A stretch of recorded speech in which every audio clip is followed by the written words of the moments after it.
If you're experiencing audio desync issues in The Sims 4, this guide will help you troubleshoot and enhance your gaming experience. Follow these steps to resolve the problem. Step 1. Check your audio settings. Ensure that your audio settings in The Sims 4 are configured correctly. Go to the game options, navigate to the audio settings, and make sure the volume levels for music, sound effects, and voice are balanced. Step 2. Update your audio drivers. Outdated audio drivers can cause desync issues. Visit the website of your sound card manufacturer or use the driver update tool to ensure you have the latest audio drivers installed. Step 3. Adjust in-game graphics settings. Sometimes high graphics settings can lead to performance issues, including audio desync. Lower the graphics settings in The Sims 4 to see if it improves audio synchronization during gameplay.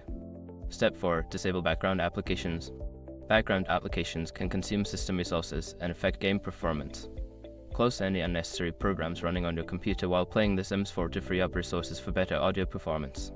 Step 5. Verify game files. Corrupted game files can lead to various issues, including audio desync. Use the game launcher to verify the integrity of your game files, which can help fix any corrupted files that may be causing the problem. By following these steps, you should be able to enhance your audio experience in The Sims 4 and reduce any desync issues. Enjoy your game.